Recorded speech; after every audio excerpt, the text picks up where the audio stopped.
Before rules got dense and overly complicated, D&D gave us something lean, lethal, and legendary. Moldvay's 1981 Basic Set reshaped the rules and changed the game forever. This isn't just a basic set, it's a masterclass in running fun, fast, and sometimes deadly adventures. I dive into Moldvay Basic D&D today on Daddy Rolled a One.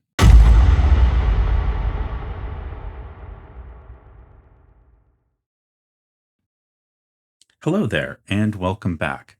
I'm Martin, and this is another video in my series on the history of early tabletop role-playing games, including Dungeons & Dragons. It's also part of my series on the differences in D&D editions, because today we're going to be talking about this. This is the 1981 Dungeons & Dragons Basic Set. In the community of gamers, especially old school gamers, this one is commonly referred to as Moldvay Basic, and that's just to kind of help distinguish it from the previous Basic set that had come out, Holmes Basic.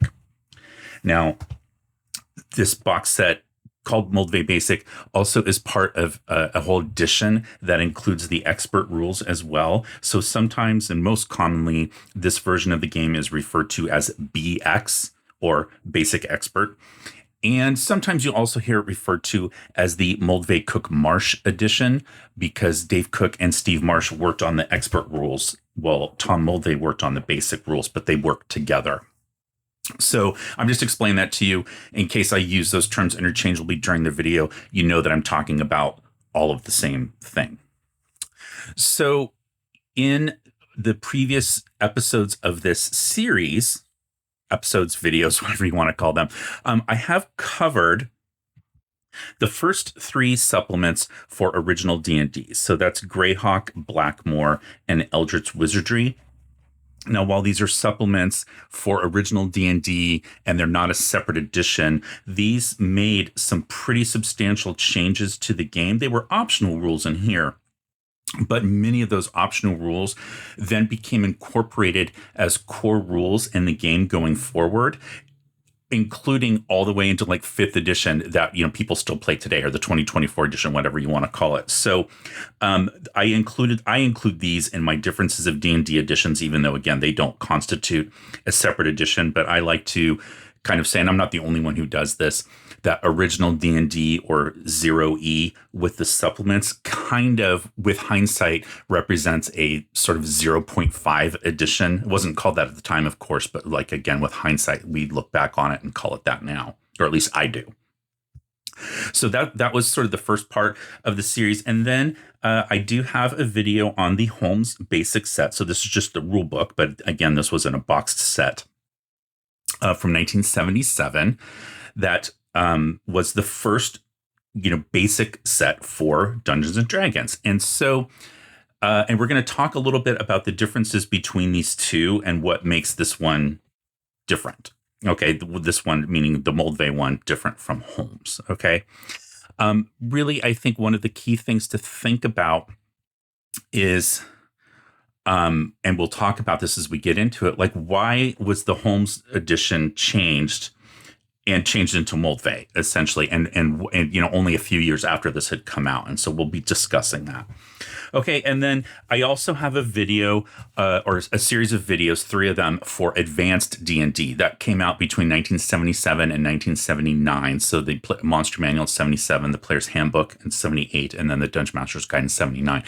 And how those books and that edition, Advanced D&D, was different from the stuff that had come before. So I point all that out. I'm going to put a link up here in the upper right-hand corner to my playlist for the differences in D&D editions.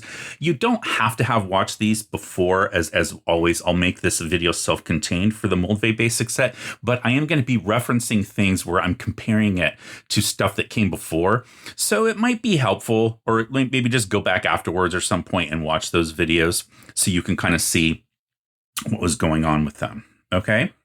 Now, if learning about this kind of stuff, like the differences in editions and the history of Dungeons and Dragons as a game, is something that you find interesting and enjoyable, then I'd like to ask you to please take a few seconds to like this video, make sure that you're subscribed to the channel, and then utilize that bell icon to set up your notification preferences for when I publish a new video.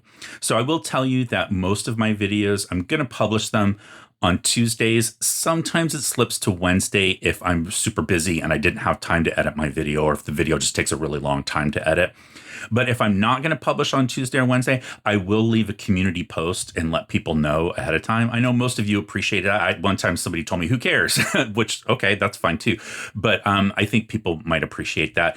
However, even if you are going to just rely on that schedule, I would ask that you still do try to do those notification settings and hit the bell icon, because the algorithm really appreciates it when people do that, and it helps to bump my channel up in people's views and rankings and things like that.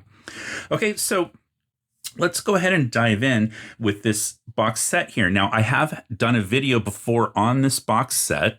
I think it was my 100th video for the channel. It was like a special video. And I did that because this is my actual set from, like, this is the first D&D thing that I ever owned, this box set here. My mom gave it to me as an Easter gift in 1982. I started playing in the fall of 81, but the first thing I owned was this set that I got for Easter. And today is April 21st, and so Easter was actually yesterday. And so I was thinking about that and thinking how I've had this now for 43 years, and across three different states and multiple different moves. I've been able to keep this with me. So in that video, however, I was mostly talking about kind of like why I like this edition, how I'm using it to run a game for my daughter and her friends, and sort of just like my memories, a little bit of nostalgia and things like that. Whereas this video, I'm going to get into the specifics of the rules in here and the mechanics and how they are different, again, from the stuff that had come before. I'm mostly going to be focusing on the basic rules and the basic set, because that really sets everything up. I will touch on expert because there is some stuff in here as well. I don't have the expert boxed set, but I do have the rule book and then the adventure module that came into with it as well, which is X1 Isle of Dread. So I have the components of the expert box. I just never got the box separately. So I've had the module since I was a kid. I've had that since, like the mid 80s, early 80s. I didn't acquire the rule book until much later, like or very early 2000s, like 2001 or 2002 or something like that. I had a photocopy of the rule book. I've talked about that on the channel before, that my dad made for me at his office, but I didn't have the actual rule book until later. Okay, so one of the things I wanted to talk about is, why was this created? Why did TSR, the company at the time that was publishing Dungeons & Dragons, create this basic set when they already had a basic set put out edited by Eric J. Holmes? Well, I think a couple of reasons. There's nothing definitive that I can find, like I couldn't find any company records or anything like that. But one of the interesting things with the Holmes basic set is that it was really designed to kind of just sort of help organize the rules from original D&D. We've talked before, but the rules in original D&D, they're very, very difficult to kind of parse out and understand. There's a lot of stuff that's left unsaid in here as to how to actually play the game. There are a lot of assumptions made with terminology in terms of, Gary Gygax using language that he assumed people would know what he was talking about, because it was written with the understanding that it was probably going to be played by people who had a background in war games. So as an example in these rules, and we have talked about this, but in this book, it tells you right up front that you need all these different dice. It recommends that you buy all these different dice here. You see, 4-sided, 8-sided, 4 to 20 pairs of 6-sided, 1 pair of 20-sided, and 1 pair of 12-sided. So it tells you that you need that. But then throughout this book, it'll say roll dice, and it doesn't ever tell you which one to roll. And the assumption was that Gary thought people would understand what he meant was, if he just said dice and didn't specify which one, that he meant 6-sided dice. So once you know that, it's pretty easy to figure out, but it's never explained. He never tells you that. That was something that you just had to figure out through play and understand that when he says dice, he means 6-sided. So that's just one very small example, but that's the kind of language that was used in here. And so Holmes was rewritten to help organize those rules and make it easier for people to get into the game, but it wasn't really necessarily changing anything. So the other thing that happened is that originally Professor Holmes, who edited this, Eric J. Holmes, he wrote this again to organize the original D&D rules, and it only goes up to level 3. It covers the first 3 levels of play, just like this basic set for the Moldvay Boxed Set we're going to talk about in a second. But what happened was later on, the editors at TSR, and whether that was Gary or somebody else, somebody at TSR or a group of people, ended up changing the original manuscript and has Holmes Basic actually direct you to play advanced Dungeons and Dragons if you want to progress beyond 3rd level. And so it creates this interesting intersection, and it's a very unique edition of D&D in that it's actually written based to explain how to play original D&D, but then it directs you to continue playing with advanced D&D. And so there are rules in here that don't fit either one of those, original or advanced, that are unique to Holmes. Okay, so when this set is published, 2 things are happening. So one, this isn't just Moldvay isn't just a reorganization of the rules.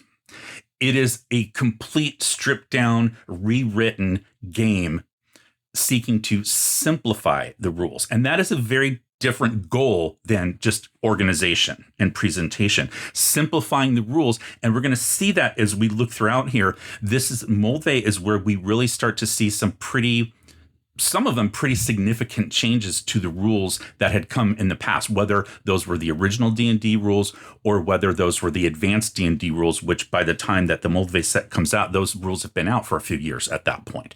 So one is, again, the simplifying of the rules. And then the other one is, again, I think divorcing it from that advanced D&D baggage that happens with the Holmes set. And I say baggage, I don't mean that in a bad way necessarily, but as you recall from my previous videos, if you've seen them, one of the design goals for Advanced D&D was so that Gary could claim that it was a separate game and that it had nothing to do with original Dungeons and Dragons, because Gary wrote it himself, Advanced D&D, and therefore did not owe royalties to Dave Arneson.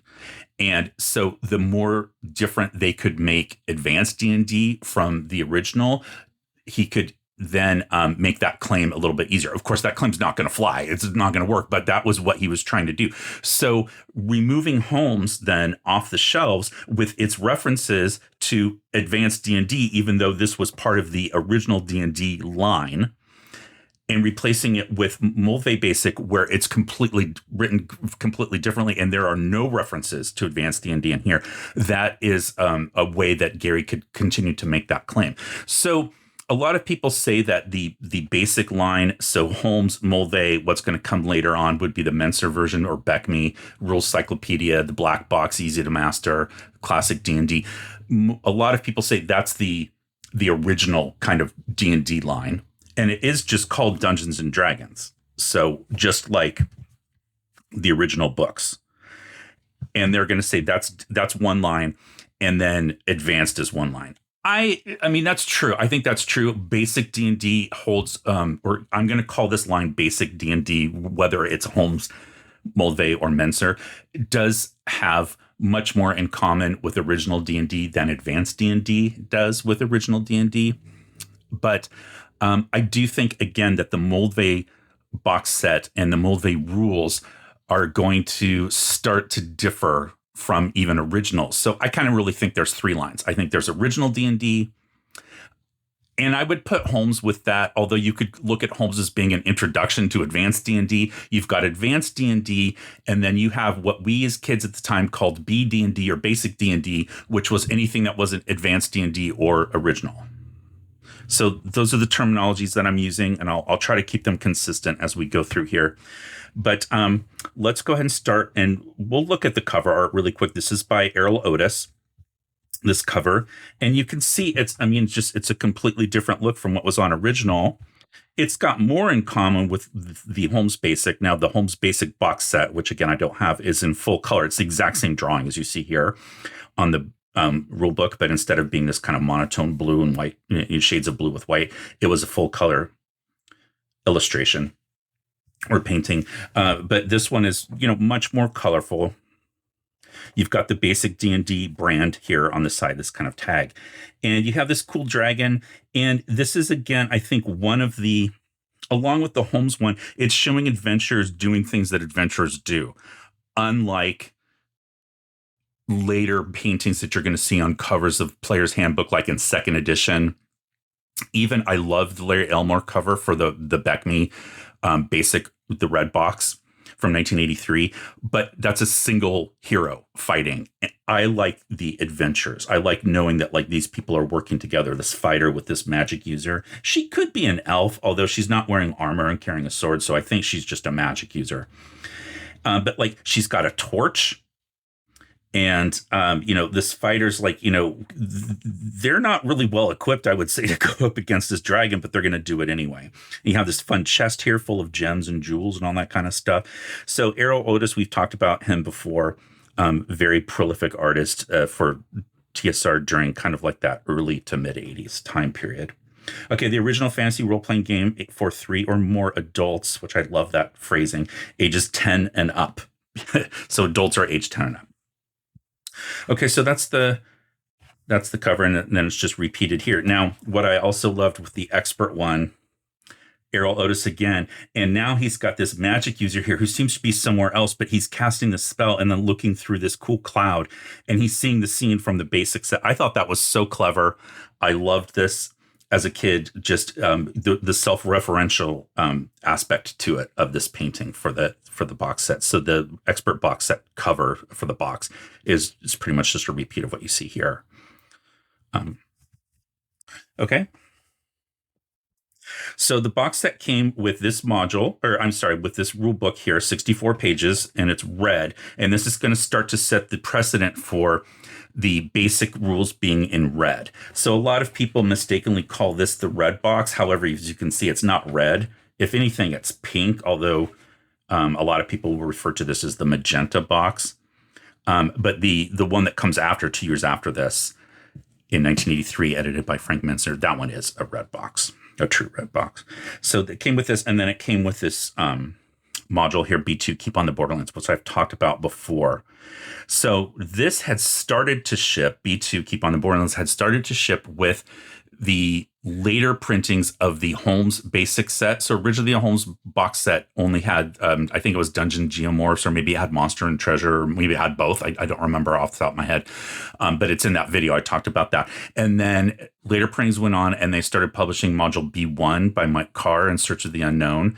And then later on at the very tail end of the printings of the box set for Holmes Basic, they started to include Gary Gygax's Keep on the Borderlands. Every printing of Moldvay Basics box set had B2 Keep on the Borderlands. And so because of that, this is one of the most published modules of all time in terms of just the number of printings. So I read at some point that there were over like 1 million of these sold of B2, which would mean that like it is the most, I don't want to say popular, but it's just like probably one of the most well-known and most widely distributed modules by virtue of the fact that it was included with every box set that was sold. You could also buy it separately, so that helped as well. All right. So now we're going to get into here and look at this. I like to look at the art a little bit as we go through, but this is a gorgeous front painting, or not painting, illustration here, pen and ink by Bill Willingham. And I really like this elf right here, holding this shield to protect herself from the dragon fire. I just think she looks super cool. That like her pose and everything looks really neat, holding that sword. And then I love the magic user here casting what I assume is magic missile, but he's using a trapping to make his magic missile look like a dragon, and they're fighting a dragon. So I think that's really cool. And it has, a party of, you've got an elf, you've got a dwarf, you've got I'm assuming this is a fighter here shooting this bow and arrow, and then you have a magic user here. So I think that's cool. Again, we talked about edited by Tom Moldvay, and that does call out that the previous edition was edited by J. Eric Holmes. And then it has the illustrations. Now, we've talked about pretty much all of these before. Jeff D., David S. LaForce, Errol Otis, again, did the cover. We've talked about Bill Willingham. The one we haven't really talked about is James Rosloff. So James was an early artist at TSR. And the short version of the story is that he was there with Errol Otis and all these other guys. And the Bloom brothers got upset. At least one of them did. Owners of TSR, along with Gary Gygax, founders of the company. And they fired 2 of the artists that were on staff. And then Bill Willingham, and I forget who the other one was. It might have been Jeff D. they kind of complained about these guys being fired for basically no reason.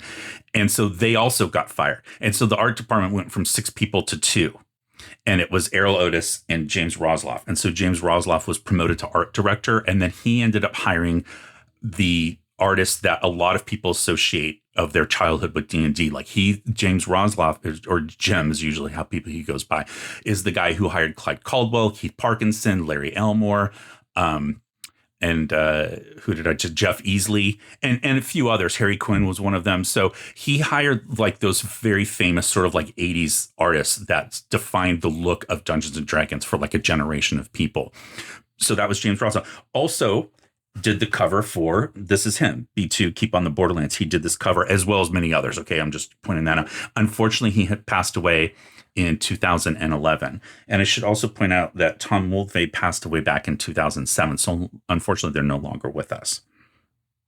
Okay, but just speaking of the other creators of the game, so the expert rules here, as you see, it says edited by Dave Cook, and then Steve Marsh is a part of this. Now, his name's unfortunately not on here, but as time has gone on, it's over here in the credits. It says editor Dave Cook with Steve Marsh. It's just not on this title here. But people over time have come to realize the importance of Steve Marsh in this. Now, we have talked about both of those creators before, but I just wanted to point out that we are lucky that they are both still with us, and they're both still very involved in the tabletop role-playing game community. So Dave Cook, I know, goes to GaryCon, I think every year. I'm not sure if it's every year, but I think so. And he will run scenarios for people there. And like most famously, I know I had a friend on Twitter who got to play in this module, Isle of Dread, which was written by Dave Cook with Tom Moldvay. So Dave Cook ran this adventure at GaryCon. So I think that's kind of cool. And then Steve Marsh is involved with trying to create, it's not trying, he is creating a follow-up to these 2 sets of rules, the basic and expert set, called the companion set. And it's originally teased in these rule books. It says that because the basic set covers levels 1 through 3 and expert levels 4 through 14. But it does say that there's going to be yet another set called the companion set that would cover levels 15 and up. It was maybe levels 15 to 36 or something like that. Well, that set is never going to be published for this version of the game, because what's going to happen is 2 years later, this entire thing is going to be revised again. I just mentioned that, edited by Frank Mincer, and that's the BECME line. And so there is a companion set published for BECME, but it's not 100% compatible with this, because there are some tweaks to the rules, most notably with thieves skills, that could be, fixed. But Steve Marsh is now working on publishing his version of what he would have wanted to have done with a companion set. And he posts his stuff quite frequently. There's a BX Facebook group. I know it's for old timers, but that's where he is. And I visit it often, and he will post things that he's working on in there. Just recently, he posted sort of a draft of what he's written so far, and it has some character classes and new spells and all kinds of stuff. So it's pretty neat. And I love that he's still working on that. Okay, so I know that was a very long introduction, but it was important to understand the context first off as to why this Moldvay Basic Set was published and the editions that had come before, and then the people who worked on it, because again, I think it's important to maintain the memories of these people that shaped the hobby that we love. Now we're going to get into the nitty-gritty of the rules differences. Okay, so let's go ahead and get started with looking at the rules in this game. So the first part is the introduction. So I'm not going to really spend time on that because I want to focus on the rules here. So this is kind of a little introduction that says player character information, and it gives you like a one-page thing on how to create a character. And then it even has room to do a summary. So it's got 14 steps, but the summary is 6 steps. So one of the first things I think we want to talk about is it says on a blank sheet of paper, write down the names of the 6 player character abilities: strength, intelligence, wisdom, dexterity, constitution, charisma, in that order. And then it says if you have a sheet, you can use the sheet like an official sheet. And then step 2 says roll 3d6 for a result of 3 to 18 for each ability and put the result in pencil next to the name of the ability. Well, already right there, that's going to be different from what we see in original D&D, because as you remember in this one, the referee rolls the scores. So that is different, because in this case for Moldvay, the player is going to roll the scores. Now, in Advanced D&D, you have all these different methods of generating your scores that we talked about to figure out, like, make your characters a little bit better than average. So the default is roll 4d6 and drop the lowest. However, in Moldvay here, we're not going to do that. We're going to roll straight down the line. So the main change is that the player is doing it, not the referee. Same 6 ability scores, though. That might not seem like a big change, but it's a change in tone. The player's now in control, not the referee. And OD&D, the referee rolled it, handed you a sheet and said, this is what you got. Tell me what you want to play. In this case, the player has a little bit more control in the Moldvay case. Okay, and then, it just kind of goes on from there. But that was the main thing that I wanted to point out in that section. Okay, so then it goes to the character abilities and defines what they are. So this is all the pretty standard stuff. The same 6 ability scores, like I said. Now, this is going to be a change here, ability score adjustments. It tells you that it's possible to raise your score in a prime requisite by lowering the scores of some of your other abilities. Now, that is something that we could do in OD&D. It's very cumbersome in the explanation of how to do it in OD&D, but it is in there. However, in original D&D, when you are swapping scores, it's done on a 3-to-1 basis. So you lower one score by 3 points to raise another score by 1 point. Okay, and there's very specific rules on which scores you can raise and lower. Well, there are still rules here in Moldvay, and it tells us that first, no score may be lowered below 9. And then when an adjustment is made, a prime requisite ability will be raised 1 point for every 2 points that the adjusted ability is lowered. So it's made it easier to do this, going from having to lower it by 3. Now we only have to lower it by 2. And then it tells you how to use it. Strength can be lowered by magic users to raise intelligence, and it can be lowered by clerics to raise wisdom. Intelligence may be lowered by fighters, dwarves, halflings, thieves, and clerics in order to raise a prime requisite of their class. So it says a prime requisite because dwarves, halflings, and elves all have 2. And then, of course, the fighter prime requisite is strength, and the thief prime requisite is dexterity. And then it says dexterity may not be, then we'll go to wisdom. Wisdom may be lowered by magic users, fighters, dwarves, elves, halflings, and thieves in order to raise a prime requisite of their class. So very similar to intelligence. Dexterity may not be lowered, though it can be raised if it is a prime requisite. So a thief could lower intelligence or wisdom and then raise their dexterity. But they can't, like, nobody else can lower their dexterity, that's a weird little tweak. And then you can't change your constitution or charisma at all. You can't raise or lower it during character creation. And then it just gives you an example. A magic user might lower a strength score of 15 to a 9, which is a difference of 3. Or a difference of 6. You divide that 6 by 2, you get 3, and then they could raise their intelligence score from 15 to an 18. So that's a choice. And then it goes through hit points and hit dice. The only rule change here is that it says that a DM may allow the player to re-roll a 1 or a 2 for the number of hit points, but at first level only. So that's a suggestion. It's not really a rule, but it's not something that we see in earlier editions of the game. Okay, so now this is a pretty big change here. Bonuses and penalties due to abilities. And so first off, it's going to tell us the adjustment to experience points for your prime requisite. So that's pretty standard stuff that we've seen in earlier editions, not all that different. However, what we're going to see here is that the bonuses and penalties for the first time are going to be standardized across all 6 of these ability scores. Well, I should say 5 of the 6, and we'll get to that in a second. But in the previous editions of the game, there was no standardization. So let's look at what I'm talking about here. So if you look at original D&D, it points out here that your charisma score will give you a -2 loyalty base if your score is 3 or 4. It'll give you a -1 if it's 5 or a 6. It'll give you no change if it's between a 7 and a 12. And then 13 to 15, it gives you a +1. 16 and 17, it gives you a +2. And 18, it gives you a +4. Okay. But then it tells you over here that if your constitution is 15 or more, you add 1 to each hit die. If your constitution is 9 to 12, you don't really get anything other than your chances of survival. But if your constitution is 6 or less, you're going to subtract 1 from each hit die. And then if your dexterity is above 12, you fire any missile at +1. And if your dexterity is under 9, you fire any missile at -1. So those are the ability score and penalties and bonuses in original D&D. Now it's going to be tweaked a little bit here in Greyhawk.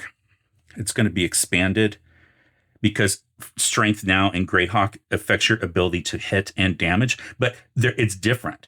So a strength of 3 to 4 means you're -2 to hit, but you're only -1 to damage. And then a 5 or 6 strength means you're -1 to hit, but your normal damage, all the way up to an 18 where you're +2 to hit, but you're +3 to damage. So that's strength, right? And then things like intelligence affect your maximum number of spells per level and your chance to know each spell. And then your constitution here, a constitution of 3 to 6 means that you take -1 to your hit points. But then at 15, you're +1, 16, you're +1, 17, you're +2, and 18, you're +3. See, my point is there's no consistency to these bonuses and penalties. They're different for every single ability score. Now, Holmes has this table. This is the only one that you're going to see here. So at a constitution of 18, you're going to add 3 to each hit die. At 17, you're going to add 2. At a 15 or 16, you're going to add 1. 7 to 14, there's no bonus. 6 or less, you're going to subtract 1 from each hit die. And it says, but never less than 1. And then dexterity 13 or more, fire any missile at +1. And dexterity 8 or less, fire any missile at -1. And that's it. Those are your ability score bonuses and penalties for Holmes. So let's look at Advanced D&D. So similar, it's all over the place. So here's your strength. A 3 gives you a -3 to hit, -1 to damage. 4 to 5 gives you -2 to hit, -1 to damage. 6 to 7 gives you -1 to hit, no effect on damage. And then at 17, that's the first time you get a plus to your hit probability at +1. But at a 16 strength, you also gain +1 to damage, but you hit normally. And then it goes all the way up to strength 1800. Again, that's exceptional strength, which was a part of Advanced D&D. So see my videos there to learn what that's about. But at 1800, you get a +3 to hit and +6 damage. But at a standard 18, you're just +1 to hit and +2 to damage. Okay, so that's just strength. But again, it's pretty consistent here. Like, here's our wisdom table for your magical attack adjustment. What that means is saving throw bonus or penalty, but it calls it magical attack adjustment. So at 3, you're a -3. At 4, you're a -2. At 5, 6, and 7, you're a -1. And then at 15, you're a +1, 16 +2, 17 +3, and 18 +4. So again, no consistency. Same with our dexterity table with our reaction and attack adjustment and our defensive adjustments. Okay. So at an 18 dex, you're +3 on your reaction or attack adjustment, but you're +4, well, you're -4, because remember, it's descending armor class, for your defensive adjustment. So -4 is good. That's the most you can get. Okay, so those are just a few examples, but every table is different. Moldvay is going to change all that because every ability, with the exception of charisma, is going to have a scale of -3 to +3. So -3 at a score of 3, -2 at a score of 4 to 5, -1 at a score of 6 to 8, 9 to 12 gives you no adjustment, 13 to 15 is +1, 16 to 17 is +2, and 18 is +3. And it's standard across the board for every score. Okay, even the languages that you get for your intelligence, there's no negative languages, but at a 13 to 15, you get +1 language, 16 to 17, you get +2 languages, and 18, you get +3 languages. So pretty standard there. And it's going to be the same with hit points, with your dexterity for your missile fire adjustment and your armor class adjustment. Now, the one place where dexterity is a little bit different is here for the initiative adjustment, but that's optional because initiative in this game, and we'll get to that, but initiative in Moldvay is actually side-based. It's group-based. So there is an option to use individual initiative, and that's the only way that this adjustment would be relevant to you, is if you're using individual initiative. but it goes from -2 to +2. Okay, and then you've got your constitution here. We talked about that before. Now, the one score that's different is charisma. So it uses the adjustment to reactions. That's the reaction roll table. I've talked about that 2d6 table. And it follows actually the pattern for the initiative adjustment for dexterity, which is -2 at a score of 3, -1 at a score from 4 to 8, and no penalty or bonus at a score of 9 to 12, and then +1 for a 13 through a 17, and +2 for an 18. So charisma is the only one that is changed. I'm not really sure why, unless they just thought that a +3 bonus might be too big if you had an 18 charisma, because it's a 2d6 table. So, that would mean if you had a +3, that the lowest you could get would be a 6. And that's a pretty big difference. So maybe that's why, but I think it's odd. But my point is with this is the first time in D&D history that we're going to see a standardization of the bonuses and penalties for ability scores. So we saw it. Holmes doesn't have it. Original doesn't have it. Greyhawk doesn't have it. Greyhawk Supplement 1 and AD&D doesn't have it. Nowadays, everyone is used to having that in their games. Like in 5th edition, they use the same bonuses and penalties that we saw in 3rd edition of Dungeons and Dragons, where everything is standardized. And there, of course, it goes from a -4 to a +4. And it's every 2 points gets you an increase, right? So, but at least it's consistent. Well, that thinking of that standardization goes all the way back here to Moldvay from 1981. So I thought that's kind of cool. Okay. So then you have your character classes here. Now, this is going to be another pretty significant difference. All right. So you have your standard clerics, fighters, magic users. This is going to use the thief from Greyhawk Supplement 1. So that's a slight change from original D&D, although Greyhawk is part of original again, but it is sort of a later supplement edition. So it's going to use the thieves. But what's going to be different here in Moldvay is you see here it says character class tables, and you see that dwarf, elf, and halfling are listed as classes. So this is also the first edition of Dungeons and Dragons where there are no races, there are just classes. So this is what is commonly referred to in the old school community as race as class. So your race is your class. You are a dwarf. You're not a dwarf fighter, you're a dwarf. Now, a lot of people think that original D&D and Holmes D&D were also race as class. They really aren't, with the reason being that it tells you, as an example, that if you want to play a dwarf in original D&D, it says dwarves may opt for the fighter class. So, or it says fighting man class because it was called fighting man. So, yeah, you were limited because you could only be a fighting man or a fighter, but it was still saying that that was the class that you could take. Okay. And every, like, halflings could also only be fighters. And elves were this kind of weird combination of fighter and magic user, not in the way that we think of it now in original D&D. Then once Greyhawk comes out and the thief class is introduced, it says that any race can also be a thief. And that sometimes you're better off being a thief because you don't have a level limit in original D&D if you play a non-human thief. So OD&D is not racist class, especially once the thief is introduced. Now, in Holmes D&D, it follows that example from original D&D with the Greyhawk supplement. So in here it says dwarves can be fighters, halflings can be fighters, or I think they still use fighting man in Holmes. And elves are fighter magic user combination, but it does say they can also be thieves. However, the rules for doing that aren't in here in Holmes. And so it tells you if you want to play a non-human thief, see Advanced Dungeons and Dragons to figure out how to do that. But at least they acknowledge that you can do that if you want. However, Moldvay is going to, again, remember, simplify. We're keeping things simple. And so they're just going to say, nope, you're playing a dwarf, you're playing an elf, you're playing a halfling. Now, in this game, the dwarf and the halfling essentially act as fighters with extra goodies stacked on top. So, and the elf acts as a combination fighter magic user. So it's very simple. It's very also to me related to Dave McGarry's Dungeon game, Dungeon with an exclamation point. So Dungeon.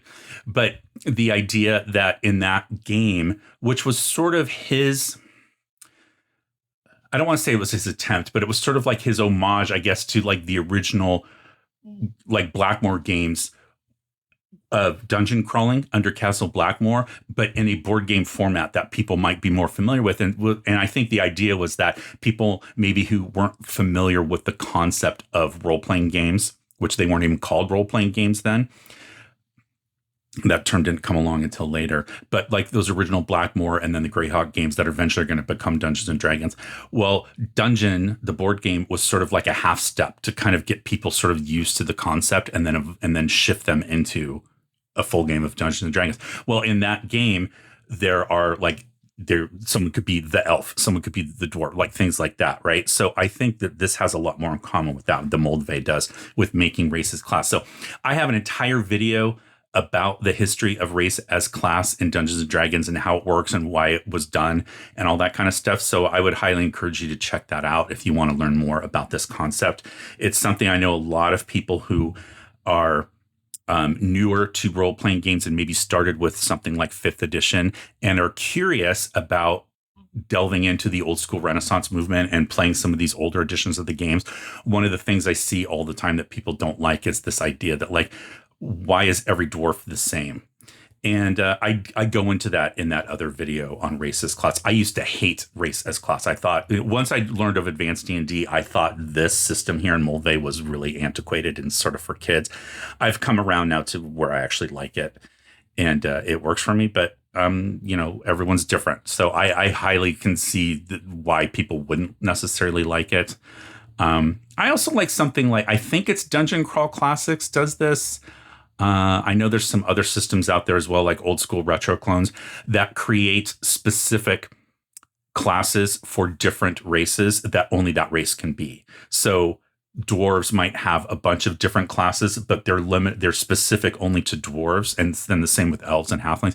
I think that's a good compromise because it gives you a little bit more flexibility because you have more options, but it still keeps the idea like this is something that dwarves are good at and only they can do this specific thing. And it helps keep them from just being humans with stat bonuses, which is, I think, the idea that we should be aiming for, so that everything doesn't just feel so much the same. Okay, so then it's going to have, your thief skills in here. This is all pretty standard stuff.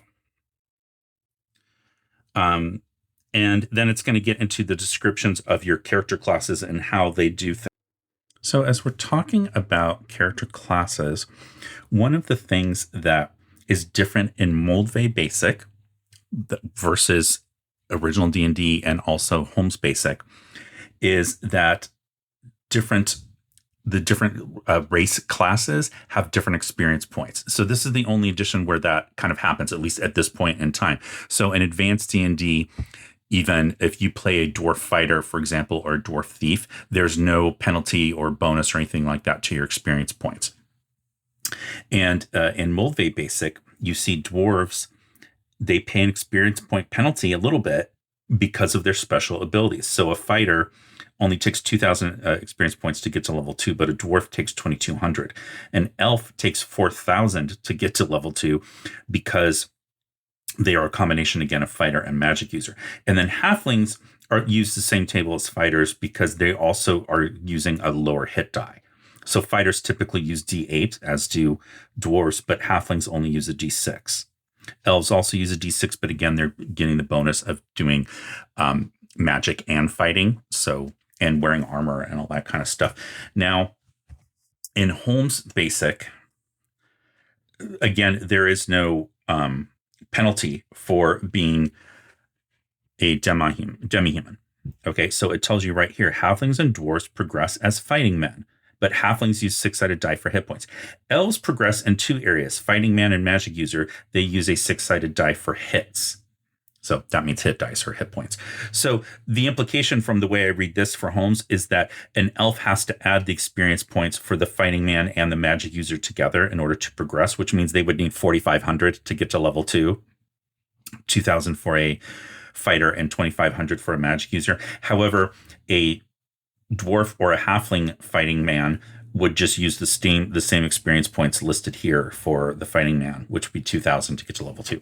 So Moldvay Basic, again, is going to change that by tacking on experience point penalties for dwarves and elves. Okay, and then the other thing that it does, and it doesn't really happen in this book, so we'll get to it a little bit more detail when we get to the expert set, but it's going to put level limits on the demi-human classes. So in this version of the game, humans can progress up to level 14 using the expert rules, but dwarves, elves, and halflings are capped at different levels.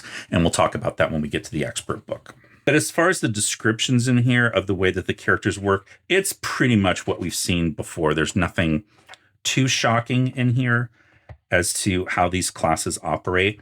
Now, Moldvay is also going to go back to the traditional 3 alignment system. So, in original D&D, the alignments were law, chaos, and neutrality. And then Gary Gygax writes an article in, I think it was Strategic Review, although by this point it might have been Dragon Magazine. I can't remember, but they're kind of, Dragon is the later extension of Strategic Review. But he writes an article where he says that actually it's not just an axis of law versus chaos, but there's also an axis of good versus evil. And so in Holmes Basic, there is a 5-point alignment system. So law, it's good, law, neutral, chaos, and evil. So that's in here. Now, my understanding is that that was not in the original manuscript that Professor Holmes submitted. That was added later, again, by people at TSR based on that article that Gary wrote. So Holmes Basic is the only edition of D&D that has a 5-point system, as far as I know, although I think somebody corrected me the last time I said that, and they said no, 4th edition has a 5-point system, which might be true. I only played 4th edition like maybe once or twice, and I just don't really remember it that well. But Advanced D&D, of course, is going to adopt the 9-point system that we're currently familiar with that lasted through 3rd and 5th editions and the 2024 edition. Although I think 2024 might make alignment optional or something. I'm not sure. I haven't checked it out yet. But Moldvay Basic is going to go backwards, and they're going to go back to that traditional 3-point alignment system of law, neutrality, and chaos. However, what it does say, it gets a little bit away from the cosmic forces of law. And it tells you right here, lawful behavior is usually the same behavior that could be called good. And then it says chaotic behavior is usually the same behavior that could be called evil. So that's really weird because it's shorthand, right? But it's getting away. If you're going to do the 3-point alignment system, I think doing it as we're supporting the cosmic forces of these things and using that kind of more Cockian style, Elric of Menibene and all that kind of stuff. That's partially where the alignment system comes from, that and then the Paul Anderson books. But Moldvay, and I think in an attempt to, again, simplify and make it easy for people to understand, he just says, well, law is really good and then chaos is really evil. So it might have been better, I think, to just change it to good, evil, and neutral. The one thing that's really interesting, I think, is that because it says that law is good and chaos is evil, the neutral person kind of sticks out. Because neutral in terms of you're not wanting law or chaos to overtake the universe, you want to keep everything in balance, makes sense. But neutral in terms of, well, I don't want things to be too good, but I don't want them to be too evil. So we'll just kind of keep it balanced. To me, that doesn't really make a lot of sense, but that's how it's explained in here. And then you have this cool drawing. This is a classic drawing. And I always remember as a kid trying to figure out, and I would talk myself into trying to figure out which character was which. This guy clearly seems like he's the law guy. And then this one stabbing the guy, and then you have this guy here just kind of like looking on. So I think the implication is that this guy's chaotic. He's trying to kill this helpless, whatever this is. I'm guessing it's a goblin or something. And then this guy's the neutral guy. He's like, you two guys fight it out. So that's probably the intent of this. However, as a kid, I always wondered, like, if maybe this guy's chaotic, like this guy's neutral. He's just trying to keep things balanced. And this creature is evil. And so he's kind of like, well, maybe we'll take care of it. It's evil. It's chaotic, right?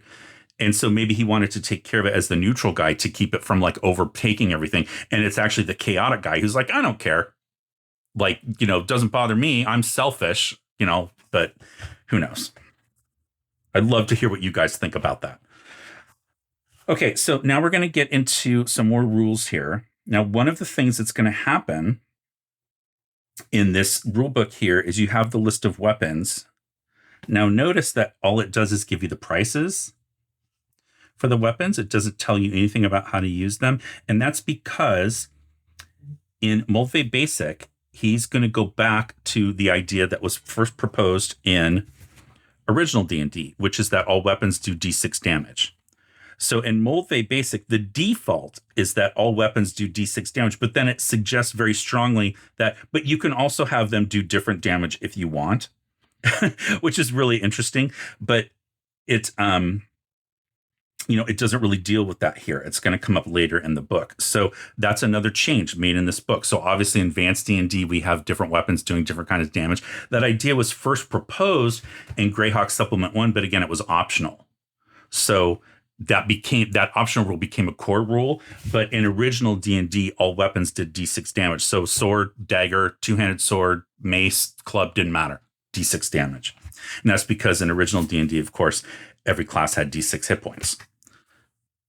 Okay, and then as far as the spells and the way that the spells work, there aren't a ton of differences in here. And I'm actually going to save most of the discussion on spells for when we get to the expert book, because there we'll see the complete list of spells, whereas the basic book that I'm looking at right now only covers first level spells, because that's really the only spells that you need for this particular game. Actually, I guess it does second level as well, first and second level.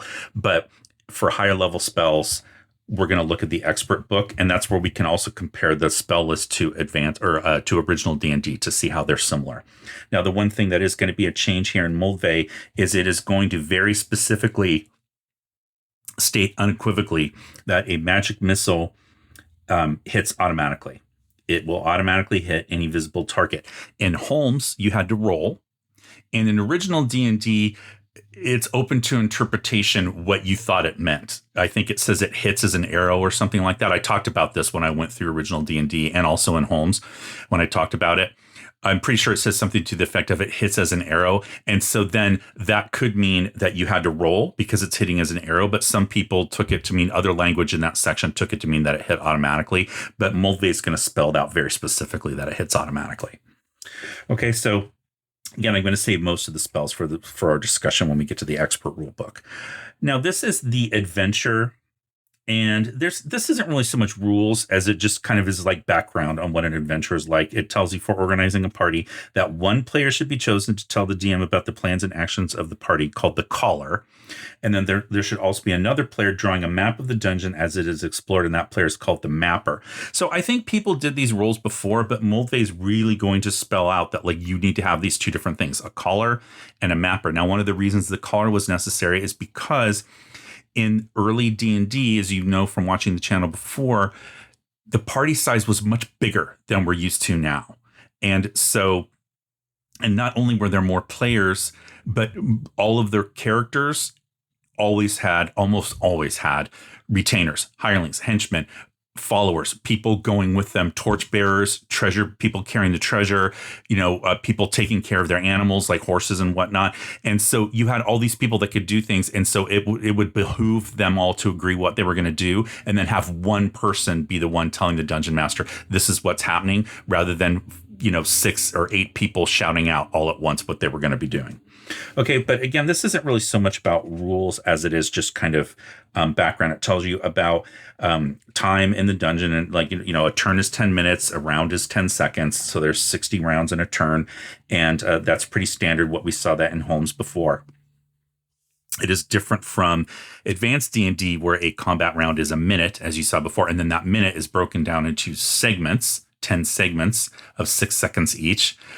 So Advanced D&D is going to change that, but this is pretty consistent.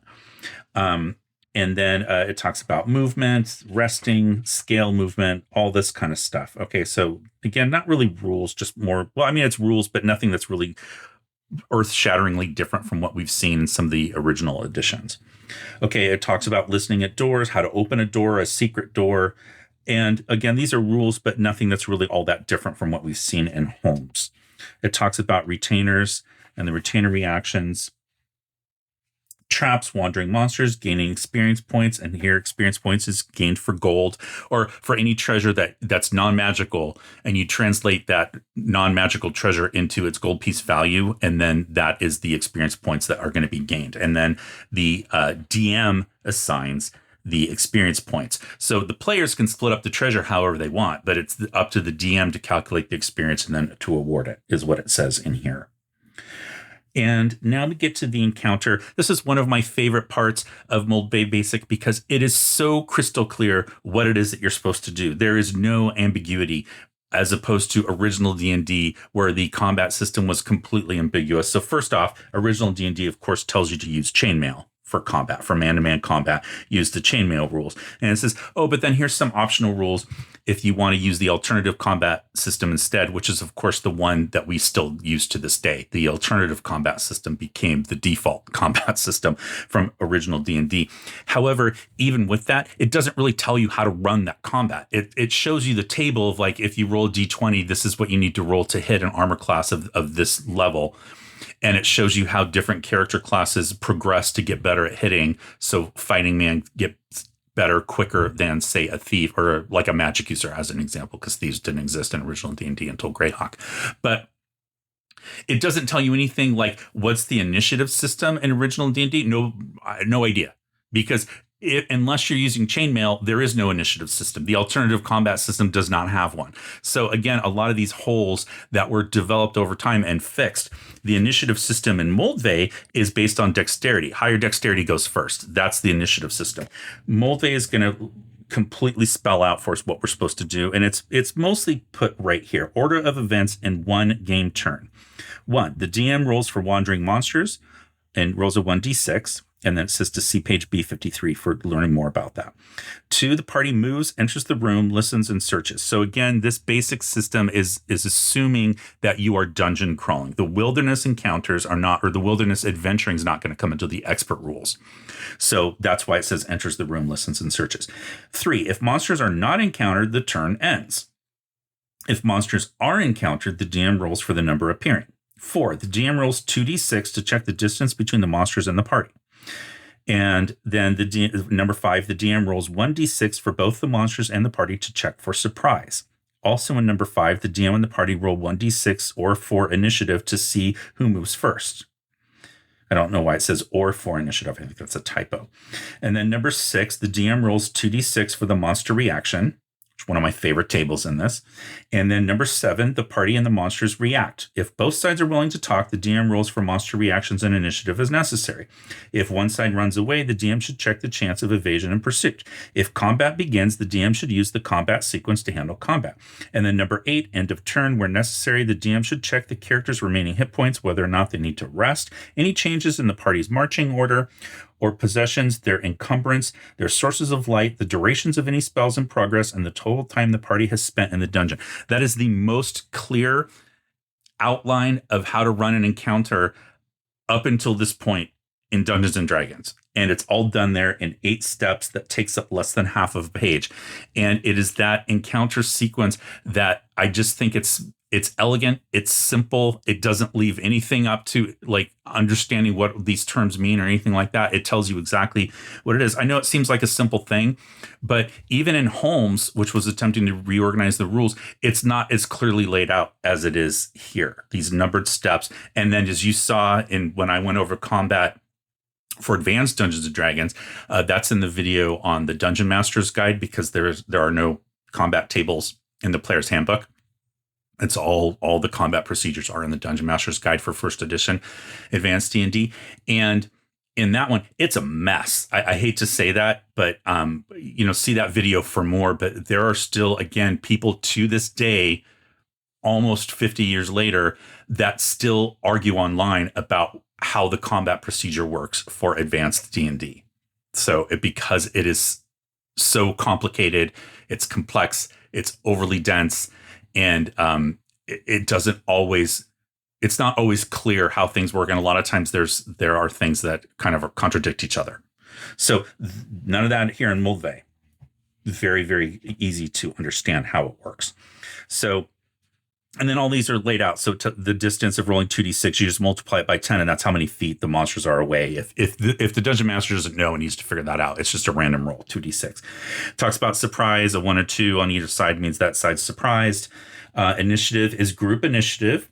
And so each side rolls 1d6. Now it tells you here that if both sides roll the same number, the DM may either have both sides roll again, which is what I used to do in my daughter's game, would we just re-roll, which is not really satisfying, but that's what we did. It said, or may consider movement and combat for both sides to occur at the same time, which is known as simultaneous combat. So I know, like in I've mentioned this before, but there's a podcast I listen to called Tale of the Manticore, where the creator of that podcast he's writing a dark fantasy novel, but he uses D&D rules, specifically this version of the game, the Moldvay Basic expert rules, to run like situations where he's not sure what's going to happen, or like for combat, things like that. And he does the simultaneous combat. So there have been times in that podcast where the monsters and the players had the simultaneous combat, and the player killed the monster, but the monster ended up killing the player. And because it was simultaneous, they both died. So it's very, very rare, but it happens. Well, if you saw my video on house rules, what I'm going to be doing moving forward now, I'm playing my daughter's game. I'm running a game this coming up Saturday for them. Moving forward now, when there's a tie, I'm going to give the players the option if they want to go first or second. And if they go second, they get to add +1 to their hit rolls for that first round only. And that's to represent the fact that they were like getting ready and seeing what was going on. So that was an idea that one of my viewers proposed in that video on house rules. And forgive me, I forget the name of the viewer, but it's mentioned in the show notes of that video. So anyway, it goes through that. It talks about we already talked about initiative. It talks about pair combat. It can choose to roll initiative for each character in the monsters he or she is fighting instead of like individually or for each side if you want to do that. It talks about party actions. Okay, so if the party chooses to fight, you go to the combat sequence. If the party chooses to talk, then the DM plays the side of the monsters. And if the party chooses to run away, you might have evasion. And if the party chooses to wait and see what the monsters will do, the DM must decide the monster's reaction. And then here's your reaction roll table, the 2d6 table. And whether the monsters immediately attack, if they're hostile with a possible attack, if they're uncertain, the monster's confused, or there's no attack, but the monster leaves and considers offers, if the players offer something to keep them from attacking, or enthusiastic friendship. So again, I've mentioned this before, but one of the things that a lot of times people had trouble with was how to narrate these things, like uncertain, monster, confused. Like how, as a DM, do I narrate that on the fly as to what they're doing?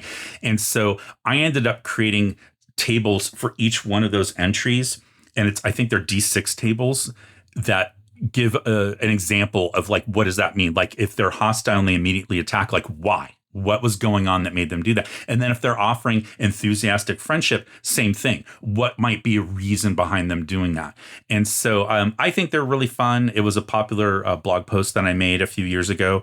And I have those all kind of typed up. So if that's something that you're interested in and want that, just send me an email, samethdm@gmail.com, and I can send those to you so that you can use them in your games if you're interested in that. And again, I love this monster reaction table, and it can be used really in any edition of the game. There's no reason not to.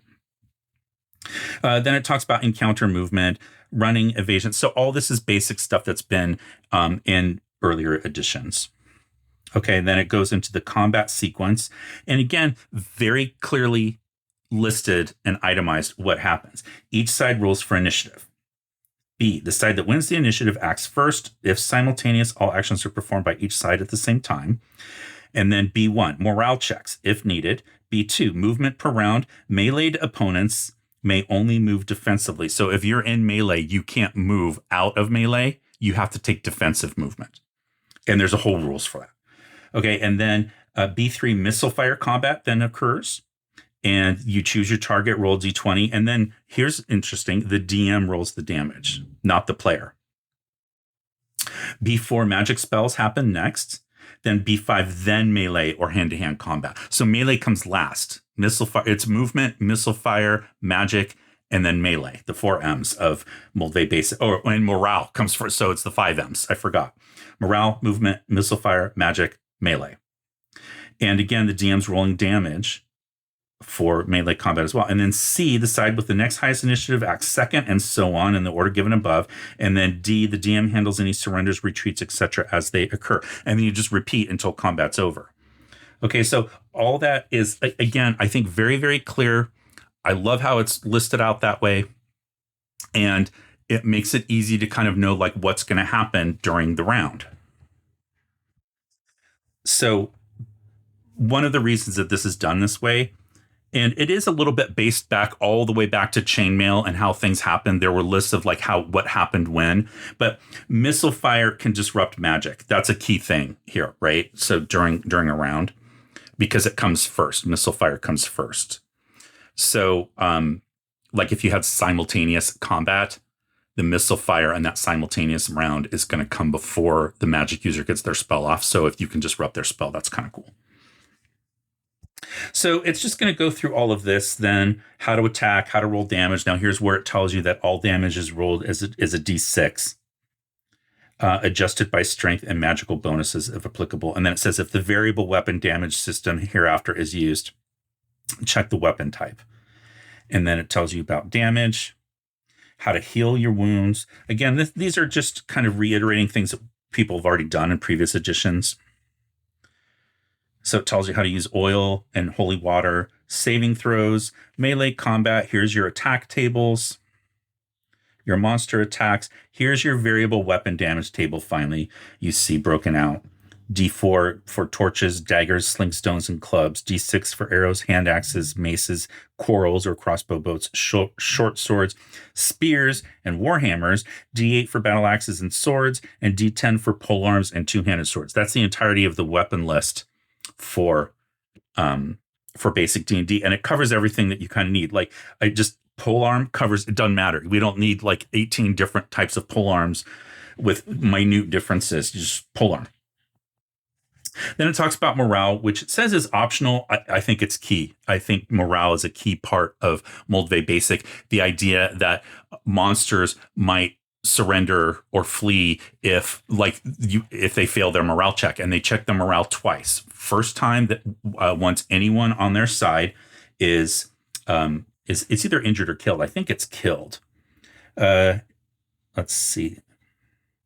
Yeah. Oh, after site's first death in combat. Yes. Either monsters or characters. And then when half the monsters have been incapacitated, killed, asleep due to magic, and so forth. So that's the second time that you check. The first is the first death. And the second is when half of them are incapacitated. Okay. So then they roll. There's also retainer morale, and which is why I talked about like the character death. And then there's surrender, and it tells you how to do that. Then there's your example of combat. Then it gets into the monsters. So again, this is pretty standard stuff as far as like how it's presented and what's in here. Just a few kind of fun things to point out. I think this is the first time that we see this. This is for Knoll, the entry for the Knoll. And it says, gnolls are rumored to be the result of a magical combination of a gnome and a troll by an evil magic user. I think this is the only edition where gnolls are described like that, as opposed to the hyena men that we see in later editions. So I don't really think it called out those earlier. And then the other one that I think is fun, and I think this is, again, one of the only editions that has this monster in it at all, is the Thule, Thoul. So it basically says that it's a magical combination of a ghoul, a hobgoblin, and a troll. So that's kind of goofy. They're tough. They're an interesting monster, but again, I don't think that we see this in previous editions too much. So then you have treasure. Okay. And again, this is all pretty standard stuff, magic items. So these are rules, but again, nothing in here that's jumping out as being something that's completely different. So there's a thing on how to create an NPC party. And then this is all like DM instructions for example of dungeon design, the classic Haunted Keep dungeon. That's here, and how to stock it, like how to stock a dungeon, a sample dungeon expedition, and then it gives you the background here. And then it's got your credits, and your afterword. And then one of my favorite parts, of course, is going to be the inspirational source material. So this is the Moldvay Basic version of the Appendix N from the Dungeon Master's Guide, first edition. So what I loved about it was that they break out young adult fantasy fiction separate from young adult nonfiction. And then you have adult fantasy fiction. Okay. And you have short story collections and nonfiction. So I think that's cool. And then there's a glossary of terms. So that is the basic book. Now we're going to talk again briefly about the expert set and the expert rule book. One last thing really quick that I wanted to mention in this basic book is in this section here on dungeon mastering as a fine art. And it's this part here where it says there's always a chance. And it says the DM may want to base a character's chance of doing something on his or her ability scores, such as strength, dexterity, and so forth. To perform a difficult task, such as climbing up a rope or thinking of a forgotten clue, the player should roll the ability score or less on a 1d20. The DM may give a bonus or penalty to the roll depending on the difficulty of the action, -4 for a simple task to +4 for a difficult one. A roll of 1 should always succeed, and a roll of 20 should always fail. So that is going to be sort of the start of looking at non-weapon proficiencies. That's the non-weapon proficiency system that's going to come out in 1985's Oriental Adventures book for Advanced D&D. Uses a system. It's essentially a skill system. They were called non-weapon proficiencies, but they're based on ability scores, and it's a roll d20 roll under score. So that first debuts really all the way here. It's not codified. It's just the DM might want to do this. It's just one little paragraph here in the back of the book. But I have a whole video on the history of skills in Dungeons and Dragons and where they come from. So you'll want to check that out because I talk about this in there. Now that a score of 20 always fails and a score of 1 always succeeds if you do that, that is very related to the combat system here. It says, unless magical or silver weapons are needed to cause damage and not available, a roll of 20 will always hit and a roll of 1 will always miss. So that is, again, something that's new in this system in Moldvay. The idea, it's not quite a critical hit because it's not doing extra damage, but the idea that a 20 is always going to hit and a 1's always going to miss, that wasn't always part of the game. And Moldvay is going to put that into the combat section here. Okay, so now we can go into our expert rule book here, and there's not as much in this one, which is why I kind of wanted to spend most of the time on the basic one. Another great drawing here by Bill Willingham. So one of the things I think is kind of fun in this particular book is it actually has a section here. It says if you're using these D&D expert rules with an early edition of D&D Basic. So basically, sorry for the pun. If you're using this expert book with this Holmes basic book, it tells you what you need to be on the lookout for that's going to change. And it's not really all that much. It talks about the character alignment because, again, Holmes used the 5-point. It talks about optional encumbrance, two-handed weapons, heavy two-handed weapons like flails, battle axes, polearms, etc. may strike once per round, but they strike last in the round regardless of initiative. So that's a new thing that was put into Moldvay Basic that wasn't in Holmes. And then crossbows may be fired once every 2 rounds, taking 1 round to load and 1 round to fire. And then it talks about how the monster section's been greatly expanded. And it says if there are statistics that differ, then use the ones in the expert book. And then same with treasure. It kind of says the treasure tables have been expanded. They've changed the exchange rate for coins. 10 copper pieces equals 1 silver piece. I forget what it is in Holmes. I want to say, I think it was 20 copper pieces was 1 silver. But in here, they're telling you it's a 10 copper piece to 1 silver equivalency. Magical weapons, all magical handheld weapons add their bonuses to hit probability and damage. That's different from Holmes. Cursed items, you won't want to get rid of it. It says only remove curse or other similar spells will free a character from a cursed item. And then the placement of treasure.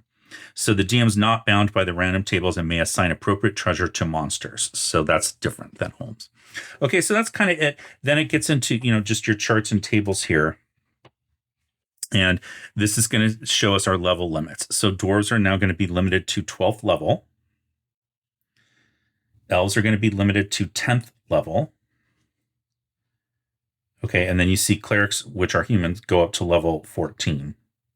because that's where this book stops. So all the human classes, cleric, fighter, magic user, and thief, are going to go to level 14.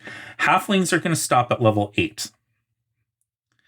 And then it tells you over here, like, that they're limited. And now it says that the reason that the demi-humans are limited is because they're front loaded with all these special abilities. So dwarves have, abilities that humans don't have. They have infravision, and they can detect sloping passages and all that kind of stuff. They also have better saving throws than human fighters do. And same with halflings. The halfling saving throws are very, very, very good. They also have some hiding ability.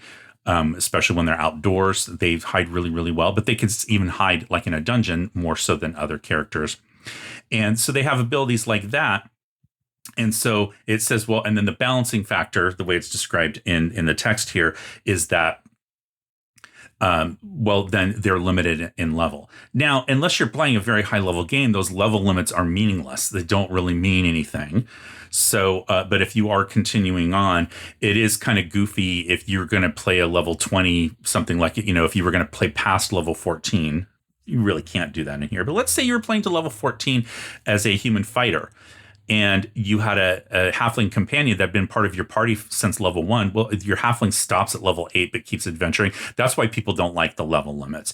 So the other thing that the level limits do, and this is something that goes all the way back to original D&D, and original D&D hobbits, they were called hobbits at the time, later halflings, were limited to 4th level as fighters, and dwarves could only be 6th level fighters. And then I think elves were they were limited to 4th level as fighting men, but 8th level as magic users or something like that, because they were split between the two. So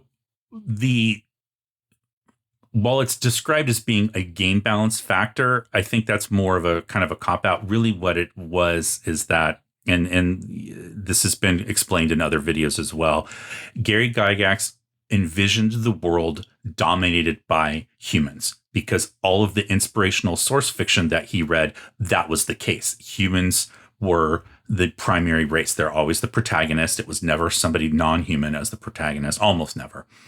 And so that was kind of the idea. And we see that idea throughout fiction and other genres even. So if you look at Star Trek and you look at the original series, Next Generation, Deep Space Nine, Voyager, Discovery, Strange New Worlds, Lower Decks, the captain is always a human.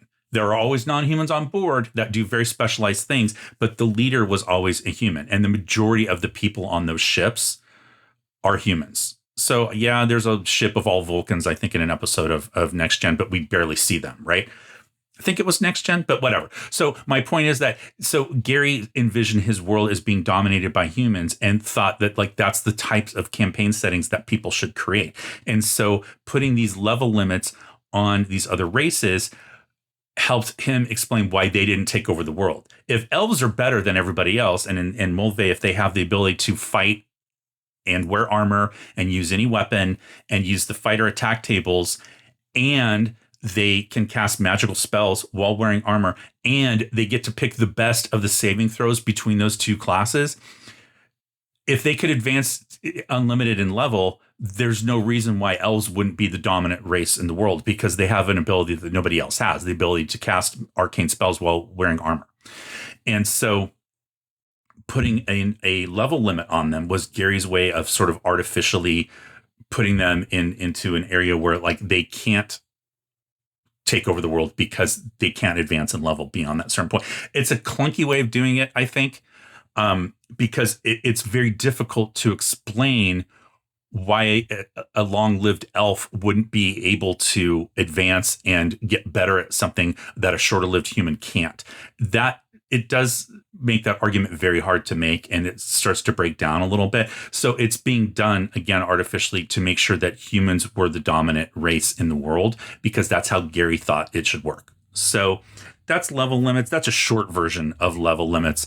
I know a lot of people just ignored them or don't like them, but level limits are going to exist all the way up until 3rd edition, no matter whether you're playing basic D&D, the basic line, the Beckman line, whatever, or an advanced D&D, there were level limits.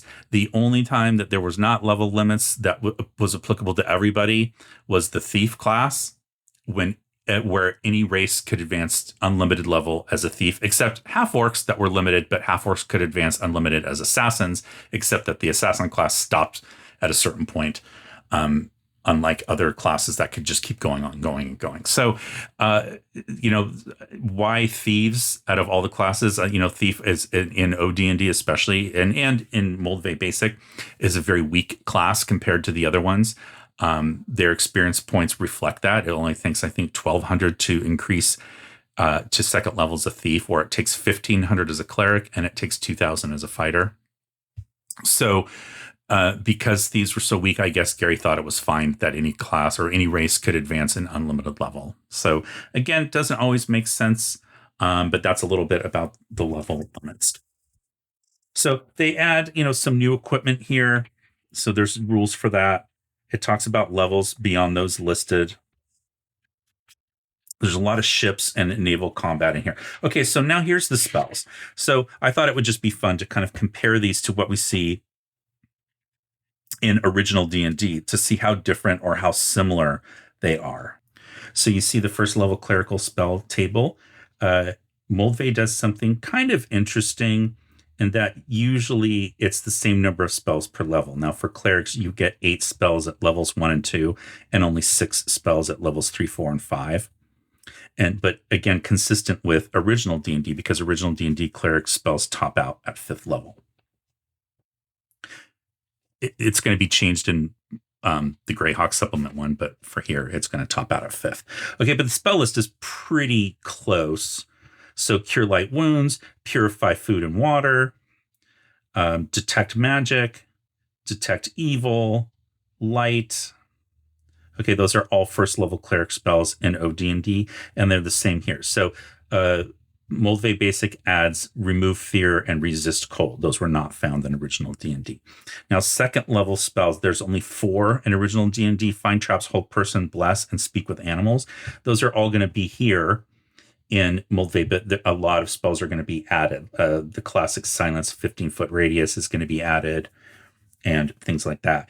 And then, the third level spells, again, there are 6. Here there are 4. Remove curse, cure disease, locate object, and continual light. And Moldvay is going to add striking. I'm calling it Moldvay, even though this expert book was edited by Cook and Marsh. So I'll call it BX. And BX, it adds striking, growth of animals, 4th level spells, so on and so on. Okay. And then very similar with the magic user spells. So if we look at the table, it's just interesting, I think, to see the evolution and realize that some of these just go all the way back to the very beginning. So the spell tables for magic users, OD&D has 8 of them. BX has 12. And BX keeps the 12 for every level of magic user spells up to 6th level, which again is consistent with original D&D, which taps out at 6th level. Now, Greyhawk is going to add up to, I believe, 9th level spells. That's where the 9 cap comes from. It's originally from Greyhawk, but I'm just going to look at original D&D right now. And again, you can see that the list of spells is very similar. It's hard to match them up because OD&D doesn't alphabetize the spells. Magic Missile is a classic here that you don't see in the OD&D list, and that's because that spell hadn't been invented yet. I think that comes out in Greyhawk.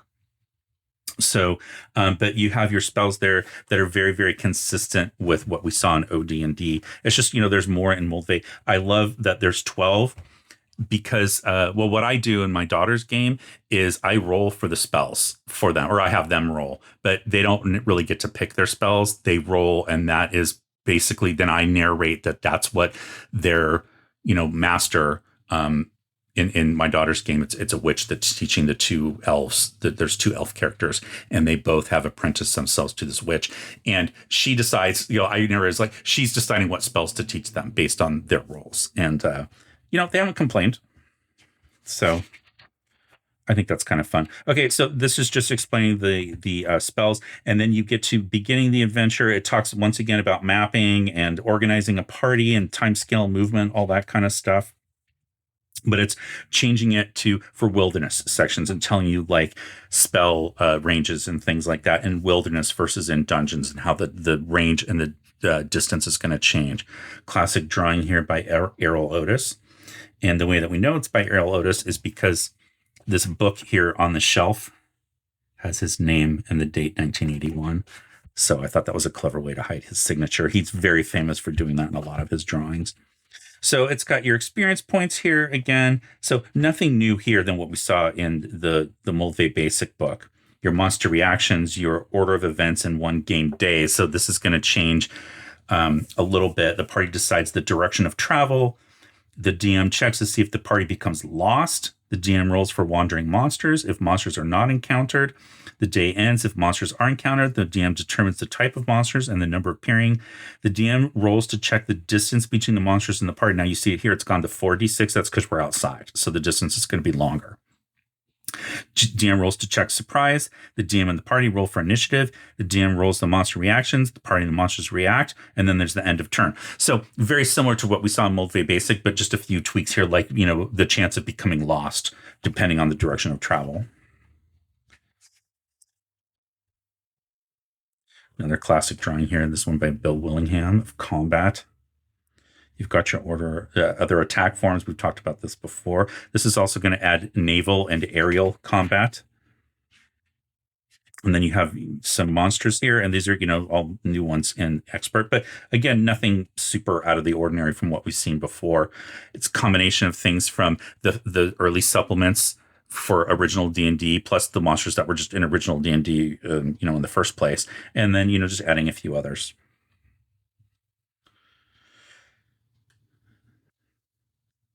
And then your treasure types here. And again, this is all kind of, standard stuff. There's a bit here with adding extraordinary powers to like weapons, like the ego and all that kind of stuff, which is fun, but that's a core part of Dungeons and Dragons. Potion scrolls, rings, wand staves, rods, all that kind of thing. Handling player characters, magical research and production. So how to do that. Got your castle plans and your castle strongholds and hideouts for your higher level characters. And it tells you kind of like what it costs to build some of those things. Designing a dungeon and how to do that. Again, creating an NPC party. We saw that before in the Moldvay Basic book. Designing a wilderness. Decide on a setting, draw a map, place the dungeon and the base town, locate areas under human control, place areas under non-human control, etc., etc. Then your wandering monster tables and your wilderness encounters based on the type of environment. Okay, then your castle encounters, kind of fun. Dungeon mastering is a fine art, so more advice. But I rolled it, or the monsters use teamwork too. The most dangerous game. NPCs are people too. Can I do this? I wish, like how to use wishes, pay the piper. Okay, then it's going to do a sample wilderness key and map. And this is going to be the Grand Duchy of Keramikos. So this is part of now what is going to become known at the time as the known world. Later, it's going to become Mistra. So I have a whole video on the history of this, but this setting was created actually by Lawrence Schick and Tom Moldvay before they joined TSR. They were playing Dungeons and Dragons. And when they started working at TSR on this system, on this BX system, they were writing adventures. So you see this one here is The Isle of Dread is by Dave Cook and Tom Moldvay. So Tom Moldvay was working on that. He also wrote Before the Lost City and others. And so as they were writing adventures, they were told by the folks at TSR that they could not place those adventures in the world of Greyhawk, which is what they were planning. They assumed they were going to take place in Greyhawk. And TSR was like, no, Greyhawk is reserved strictly exclusively for advanced Dungeons and Dragons. And so Lawrence Schick, who was Tom Moldvay's boss, Lawrence hired Tom Moldvay and also hired Dave Cook and some others. So Lawrence and Tom went to the execs at TSR and said, well, we have a setting that we've developed on our own. Can we use that for this? And the TSR people said yes. And that's how the known world came about. It was originally called, I think, Imoros. But you can watch that video to learn more about that. So you're going to see that in here. And then you've got your special adventures, waterborne adventures. You've got ships, weather. So this is a lot of this stuff is new, but it's not stuff that people like use all that often. Encounters at sea, repairing hull damage. And then you've got your glossary. And that is your expert rule book as far as like the rules and how they're different. Now you'll notice both of these books are 3-hole punched. And the page numbers have like in the basic book, it's all B and then the number. So like here we are on B20 and B21, classic drawing of Morgan Ironwolf by Jeff D. And then the expert page numbers are X. So here we're on X12 and X13. Now the idea is, and what they tell you to do is they wanted you to open the book, take out the staples, and then cut these 2-page spreads to separate them into 2 separate sheets, and then reorganize your book so that you put page, B4 and B5. Well, you would do B4 and then you would follow that by X4. And the idea was that they were supposed to kind of line up so that you could have one book with both of these in it. And so here's X5, and it would, but it would be preceded by B5. They don't always line up exactly. You kind of have to move them around a little bit, so the page numbers aren't always going to align the way that they should. But that's what people did. I obviously never did that. I've always been afraid of like cutting up my books and like making them worse. And the thing is, because I didn't do that, I didn't have loose pages falling out of a 3-ring notebook. And so my books are in pretty decent shape. Obviously, I mentioned before, this one was a later edition, this expert book, but this is, I've had this for 43 years and cover still looks pretty good. It's a little worn. It's got some shelf wear and stuff, but it's in pretty decent shape. So now there are people there's that BX Facebook group I mentioned that have created their own omnibus. They call them the omnibus for BX, where they've like arranged the files. They've gotten PDFs and arranged them and put them together, and then they will get them professionally bound as like a hardback. And they look really cool, and everybody kind of tweaks it different. And then people will upload their files there. Sometimes they'll upload their files if people want to see how they did it. But it's sort of like there's a point of pride among people of arranging the pages from these 2 books in the exact order that they should be, so that you can put together this like cool 1-book edition with a fun cover. Usually the cover is something based on the expert book because it references the basic drawing or the basic cover painting as well. Now I talked about the 2 adventures that were included, Keep on the Borderlands, and then also Isle of Dread. This is the expert adventure. This is a classic, very pulpy, there's dinosaurs and the Lost Island kind of thing, and there's pirates and there's all kinds of fun stuff in this. So very cool adventure. And that was the expert set.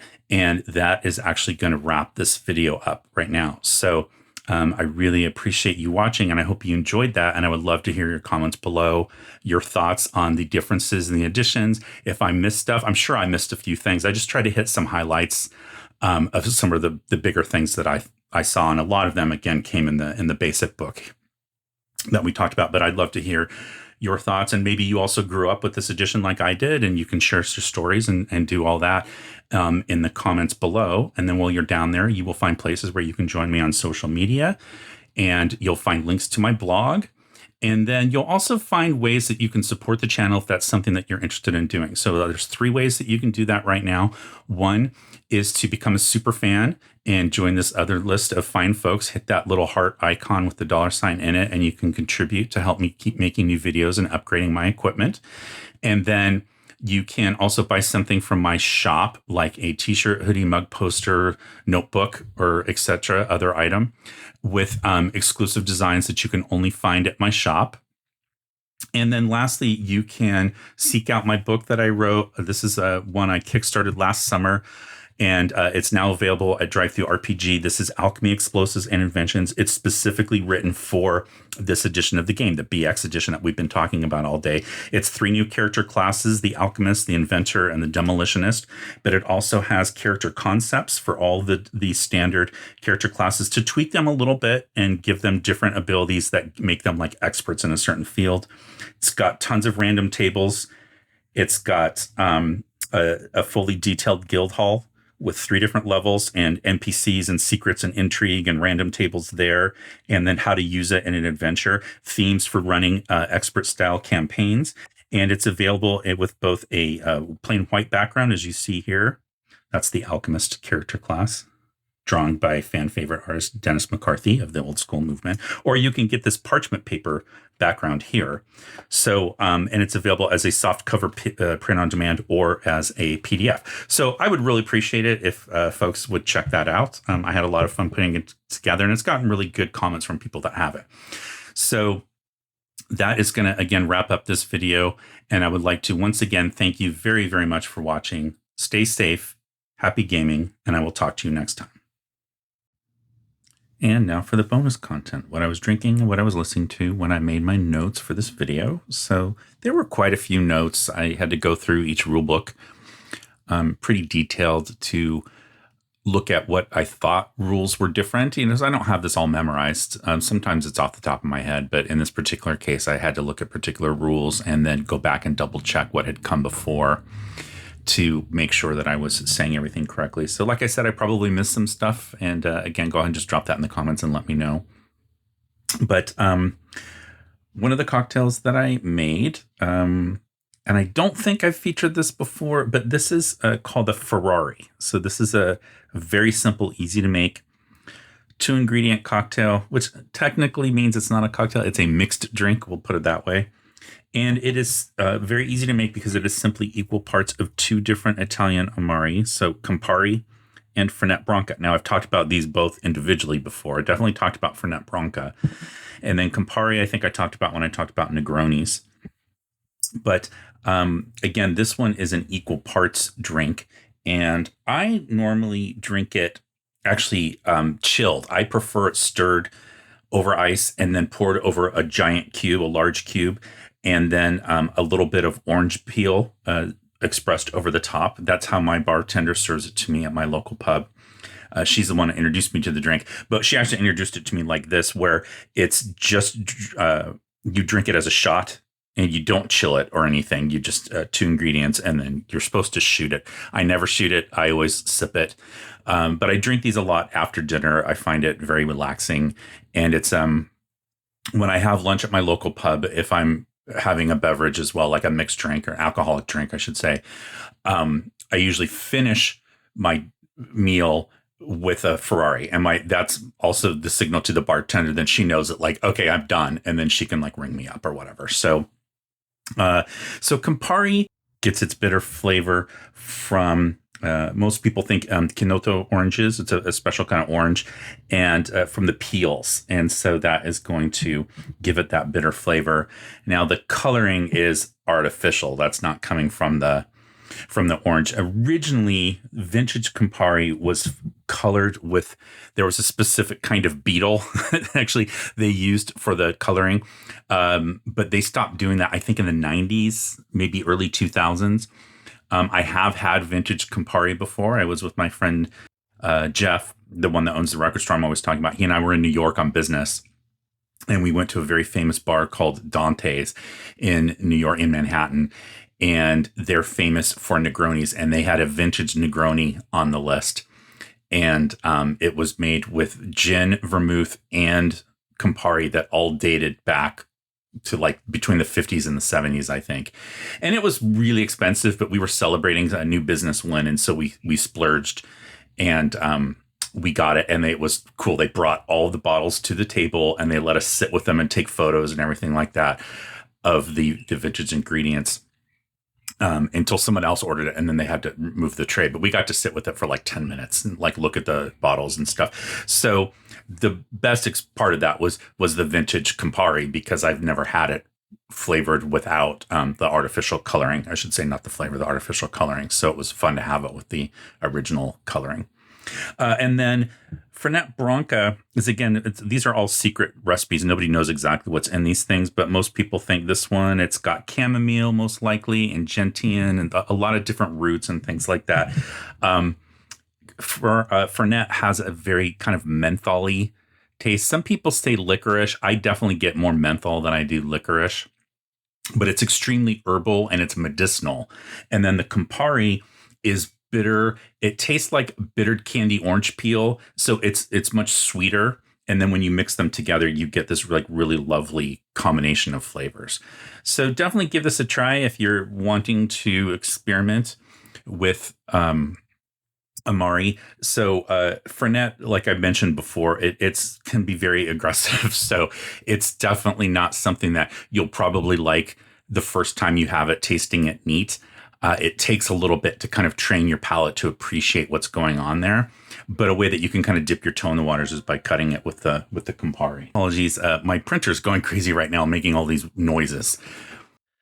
I see. It's decided to install an update while I'm standing here, but I I guess the good news is the printer is one of the things that benefited from the super thanks folks because, as I mentioned before, I hadn't been able to print out scripts because my printer's been broken for pretty much the entire time I own the channel. But I recently got it fixed, or didn't get it fixed. I got a new printer, and so I did script today's video. I was able to just look through the books, but in like the some of my other recent videos, I have printed out a script, and that does make it a little bit easier. Not a script, bullet points. I do bullet points, so I like to talk more naturally. Anyway, cheers, chin chin. Thank you for watching. Here's the Ferrari. Mm. Yeah, I mean, I like bitter flavors anyway, but the combination of those two is really nice. And like I said, it's something easy and quick you can do at the end of the night if you want. Okay, and then as far as what I was listening to, this is our friend Thelonious Monk. We've listened to Monk a couple times here on the channel. This is from Record Store Day recently, and this is Thelonious Monk live at the IT Club. So this is a reissue of a concert that was recorded originally in 1964, October 31st and November 1st, or either November 1st or 2nd, at the IT Club in San Francisco.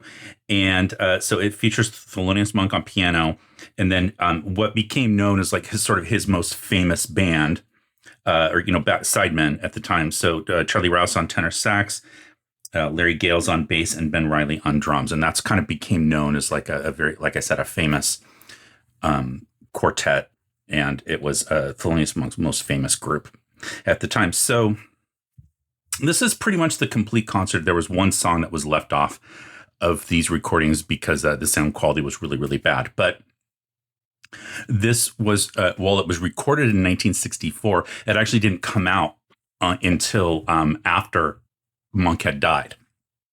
He passed away in, I want to say February of 1982.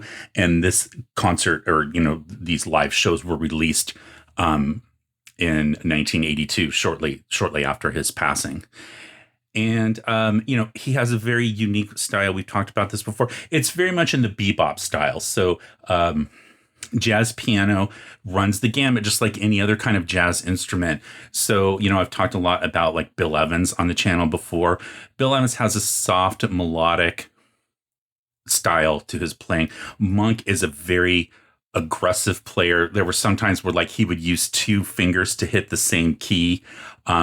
We talked about this before, but he played with his fingers out flat like this instead of curved, which is the more traditional is to do it this way. His fingers were splayed out, and he was just like banging on the piano. And but he could get this great sound out of it. And he would do quirky things like he would get up from the piano and dance a little bit while other bandmates were playing, and then come back and sit down. Very fashionable, always having the sunglasses, some kind of hat going on. You can see that here, always in a suit. And he had a tough life sort of toward the end of his life. And a lot of people think that there was some mental illness there that went undiagnosed. He was on some medication. He was on some lithium and some antipsychotics. And some people think that he was misdiagnosed, and those actually made it worse than helping him. So that's really unfortunate. And he died of a stroke, like I said, in 1982. But one of the quintessential composers and jazz artists of all time. His compositions are second only to Duke Ellington's in terms of being the most recorded, people recording his songs. So very famous songs on this album, at least, famous in the jazz world. Blue Monk is definitely, but Well You Needn't is probably in Round Midnight. So those two right there back to back are probably his two most famous compositions, although Straight No Chaser right here is another one. So chances are you've probably heard at least parts of some of these songs before. And you'll recognize it when you hear the album. But I would definitely recommend giving this a chance. So this is a double LP. I got it at my friend's shop for Record Store Day, and it's really good. So I haven't opened it all the way, but there's it's a gatefold, so there's going to be like some interior stuff in here. I just haven't. I've just slid it along the side here to play it. So definitely check that out and let me know what you think. And if you can, please check out some of these other videos here. I would really appreciate it. My last video on the history of Cthulhu and Lovecraft and D&D did not do well at all. So it's way down the list. And if you could give that a watch, I would really appreciate it. And thanks again. Cheers, and I'll talk to you next time.